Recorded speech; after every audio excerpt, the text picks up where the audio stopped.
म्हणून लसूण पण खाली आला। या सगळ्या भूलथापा आता बस झाल्या। आमचं विलीनीकरण होणार नाहीये तर मी सांगितलंय, पण मला काळजी वाटते ती भाजपची वाटते। कारण या 4 तारखेला मोदीजी तुम्ही पंतप्रधान नसणार। ज्याप्रमाणे तुम्ही असंच गेल्या 8-10 वर्षामध्ये अचानक टीव्हीवरती अवतरला होतात आणि सगळ्या चलनी नोटांची धुळधाण करून टाकली होती। काय बोलले होते की तुमच्याकडे ज्या चलनी नोटा आहेत त्या आज रात्री 12 पासून फक्त कागदाचे तुकडे राहतील, त्यांचं महत्व आम्ही काढून टाकलेलं आहे, डिमॉनिटायझेशन। तसंच मोदीजी येत्या 4 तारखेला तुम्ही फक्त नरेंद्र मोदी असाल, पंतप्रधान असणार नाही। आणि मी एक नवीन शब्द दिलेला आहे, संपूर्ण देश 4 तारखेला जसं तुम्ही काही वर्षांपूर्वी डिमॉनिटायझेशन केलेलं तसं 4 तारखेला डिमोदिनेशन करणार आहे। डिमोदिनेशन। मग मला प्रश्न विचारतात की मोदीजींनी 25 सभा घेतल्यात महाराष्ट्रात, म्हणते घेऊ देत, उद्या आणखीन घेत आहेत। माझं मत आहे परवा पण घ्या, कारण पंतप्रधान म्हणून तुमच्या या शेवटच्या सभा आहेत महाराष्ट्रामध्ये। आणि मगाशी जे मी तुम्हाला सांगत होतो भाजपच्या भविष्याची चिंता, मी जे बोलतोय खरं की खोटं तुम्ही मला सांगा, कारण 4 तारखेला यांची सत्ता जाणार। भाजपचं काय होणार मला माहिती नाही, पण मोदीजी तुम्ही जर का शब्दाचे पक्के असाल तर तुम्हीच जे सांगितले की 75व्या वर्षानंतर राजकारणाने निवृत्ती घेतली पाहिजे, 2 वर्षानंतर तुम्ही 75 वर्षाचे होत आहेत, मग भाजपचं काय होणार? आता तुमचा एकच चेहरा आहे, तो सुद्धा चालत नाहीये। मग 2 वर्षानंतर तुम्ही सुद्धा झोडी अडकून गेल्यानंतर जे सगळे धोंडे आहेत ते भाजपवाल्यांच्या पदरामध्ये टाकल्यानंतर भाजपचं काय होणार हा मला प्रश्न पडलेला आहे। असो, या सगळ्या पुढच्या गोष्टी आपल्याला काय करायच्या नाहीत। मला तुम्हाला विचारायला आलोय मी, कारण डोंबिवली हे विद्येचं माहेरघर आहे। ज्या भाषेमध्ये प्रधानमंत्री बोलतायत, मला नकली संतान बोलतायत, हे तुम्हाला मान्य आहे? अगदी भाजपच्या मतदारांना सुद्धा विचारतो, अरे कठीण काळामध्ये जेव्हा संपूर्ण देशात भाजपचे फक्त 2 खासदार होते, अटलजींचाही पराभव झाला होता आणि आपण दोघेही म्हणजे शिवसेना आणि भारतीय जनता पक्ष राजकारणामध्ये अस्पृश्य होतो, कोणीच आपल्या सोबत यायला तयार नव्हतं, तेव्हा शिवसेनेने तुम्हाला साथ दिलेली ती शिवसेना तुम्ही आज नकली म्हणताय, हे भाजपला पटते? अस्सल जे भाजपाचे लोक आहेत त्या विचारधारेचे, जे रामभाऊ म्हाळगी प्रबोधिनीमध्ये संस्कारित झालेली लोक आहेत, त्यांना हे पटतंय का?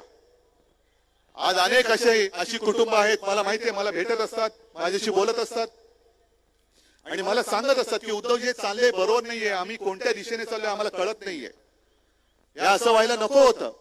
म्हटलं व्हायचं नाहीये, हे तुमच्या लोकांनी घडवलेलं आहे, हे तुमच्या लोकांनी घडवलंय। पण ती संस्कारी पिढी जी होती त्या संस्कारी पिढीबद्दल आज देखील माझ्या मनामध्ये आदर आहे, जरूर आहे, मी उघडपणाने सांगतो। पण आज यांचं जे चाललेलं आहे तळ्यात मळ्यात आणि मग कोणाच्या तरी गळ्यात,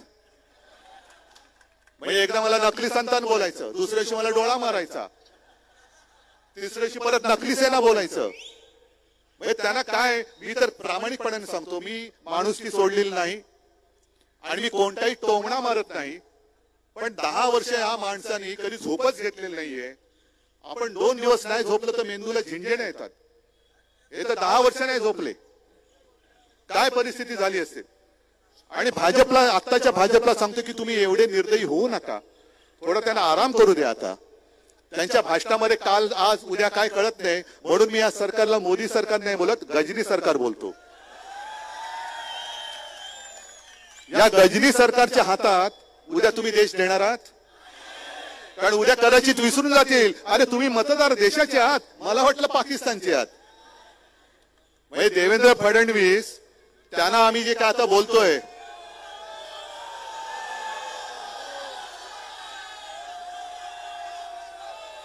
काय बोललात?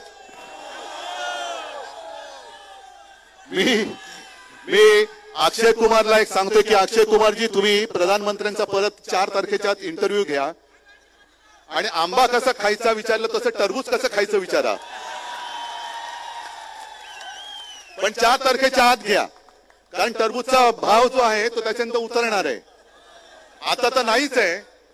त्यांचं कसं चाललंय की मी चपराशी झालो तरी चालेल, पण मी पुन्हा येईन. आणि आपले मेंढे नुसती दाढी खाजवत पाठी पाठी पाठी चाललेत. हे म्हणे बाळासाहेबांचे विचार पुढे नेणार.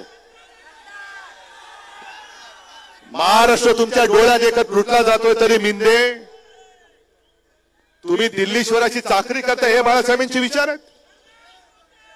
ज्या आमच्या छत्रपती शिवाजी महाराजांनी सुरत लुटली होती, त्या सुरतेचे 2 जण माझ्या छत्रपतीचा महाराष्ट्र तुमच्या डोळ्यात देखत लुटतायत, तरी सुद्धा तुम्ही शेपट्या घालून तिकडे चाकरी करतायत. हे बाळासाहेबांचे विचार, हे तुमचं हिंदुत्व. आणि म्हणून मी तुम्हाला जे वचन दिलेलं आहे की महाविकास आघाडी महाराष्ट्रामध्ये आणि इंडिया आघाडीचं सरकार देशात येणार म्हणजे येणारच. आणि इंडिया आघाडीचं सरकार आल्यानंतर महाराष्ट्राची होणारी लूट ही पहिल्या प्रथम मी थांबवणार. आणि महाराष्ट्राचं लुटलेलं वैभव यांनी जे गुजरातला नेलेलं आहे, हे वैभव लुटलेलं वैभव मी माझ्या महाराष्ट्रामध्ये आणून दाखवल्याशिवाय राहणार नाही. शेतकऱ्यांसाठी सुद्धा वचनं दिलेली आहेत. 10 वर्ष मोदीजी तुम्ही होतात, आज महाराष्ट्राबद्दल कळवळ आलंय. अनेकदा आम्ही तुम्हाला सांगितलं की मराठीला अभिजात भाषेचा दर्जा द्या, अजून का दिला नाहीत? आज अमित शहा कुठेतरी बोललेत की मोदींना पुन्हा 3ऱ्यांदा प्रधानमंत्री करा. जो गोहत्या करेल त्याला आम्ही उलटे टांगू. आजपर्यंत 10 वर्ष तुम्ही त्याला काय करत होता? तिरकं टांगलं होतं. बरं, गोवंश हत्या बनली किंवा गोहत्या केल्यानंतर त्याला उलट टांगणार. पण मणिपूरमध्ये महिलांची जी धिंडवडे काढले त्यांच्यासमोर अमित शहा तुम्ही का उलटे झालात? तुमचं का खाली डोकं वर पाय झालं? आम्हाला पहिला प्रथम मातेचं रक्षण करायचंय, गोमातेचं आम्ही नंतर करणार. कारण सावरकर पाहिजेत ना तुम्हाला, तर सावरकरांचे गायीबद्दलचे विचार सुद्धा काय होते हे मोदीजी जरा तपासून बघा, वाचून बघा. आम्ही मातेचं रक्षण करतो, कारण छत्रपती शिवाजी महाराजांनी आम्हाला शिकवण दिलेली आहे की परस्त्री ही माते समान. तुम्ही मणिपूरमध्ये गेला नाहीत, कुठेच गेला नाहीत. आणि काल आपल्या त्या प्रफुल्ल पटेलने अचानक महाराजांचा जिरोटोप त्यांच्या डोक्यावरती ठेवला. म्हणजे देणाऱ्याला डोकं नाही, घालणाऱ्याला घालून घेणाऱ्याला डोकं नाही. आमच्या दैवताची बरोबर मोदींबरोबर करतात. राम मंदिराच्या वेळेला सुद्धा एक कोणता तो सागर गोटा असाच होता तिथला, त्यांनी महाराजांची बरोबरी केली होती. तुम्ही त्यांचं पूजन करायचं तर घरी करा, तुमच्या घरी कोणाचं पूजन करायचं तुमचा प्रश्न आहे प्रफुल्ल पटेलजी. पण आमच्या शिवछत्रपतींचा अपमान आम्ही सहन करणार नाही. आणि प्रफुल्ल पटेल या वेळेला महाराष्ट्र तुम्हाला आपटेल, नक्की आपटेल.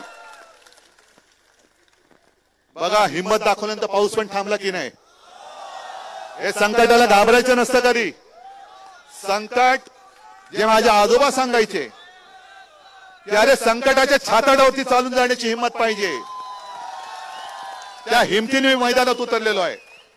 आणि एक तुमच्या हक्काची आपली बहीण वैशालीताई ही तुम्हाला मी उमेदवार म्हणून दिलेली आहे. खासदार करण्याची जबाबदारी तुमची आहे. आपण ज्यांना मोठं केले ते गद्दार झाले, पण कल्याण डोंबिवलीची ओळख गद्दार म्हणून होऊ देणार नाही, होऊ शकत नाही. गद्दाराला गाडणारी पाहिजे.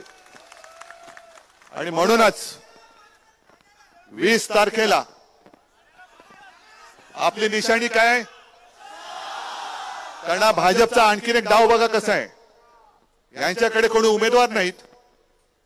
आता मी अनेकदा बोललोय की भाजपला राजकारणात पोर होत नाही तर माझा काय दोष आहे? तुम्हाला नाही होत पोरं त्याच्यात राजकारणामध्ये, घेताय आमची तुम्ही चोरून. म्हणजे आमच्या राजकारणातली पोरं सुद्धा तुम्ही चोरलीत आणि माझे वडील पण चोरताय. मग तुमचं कर्तृत्व काय? तुमचं कर्तृत्व काय? कमळाबाई, कमळाबाई काय कामाची आहे? मग जर यांचं काही कामाचे नसतील तर जो नाही कामाचा तो नाही रामाचा, तो नाही रामाचा. पण हे भाजपचे जे नीच डाव आहेत की शिवसैनिकच एकमेकांमध्ये लढवायचे. मी येताना काही जण बघत होतो काय आपली चोरलेली निशाणी घेऊन फिरत होते. अरे माझी निशाणी चोरतोय, चोर तो चोर वर शिरजोर. आणि एक गद्दार जे आज आपल्या अंगावरती येत आहेत, जरा 4 तारखेपर्यंत थांबा. तुमचा जो गॅसचा फुगा झाला त्याला बरोबर टाचणी कशी मारतो ती मी बघा. पण हे सगळं मी बोलतोय हे तुमच्या जोरावरती बोलतोय. तुम्ही साथ देणार आहात ना, विजय मिळून देणार आहात ना. पैशाचा महापूर येईल, आयुष्य विकणार आहात, भविष्य विकणार आहात, खोक्यामध्ये बंद होणार आहात. मग एकच वचन मला द्यायचं की हातामध्ये जी मशाल आहे त्या मशालेने हुकुमशाहीचं बूड जाळून भस्म झाल्याशिवाय आम्ही थांबणार नाही. या बघा मशाली पेटलेल्या आहेत. लावा सगळ्यांनी मोबाईलचे टॉर्च लावा, जरा सगळ्यांनी लावा. ठीक आहे, सगळ्यांना धन्यवाद देतो.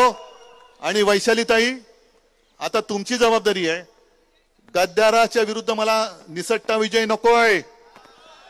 असा गद्दाराला गाडा की पुन्हा कित्येक पिढ्या कल्याण डोंबिवलीमध्ये गद्दारीचा किडा वळवळता कामा नये.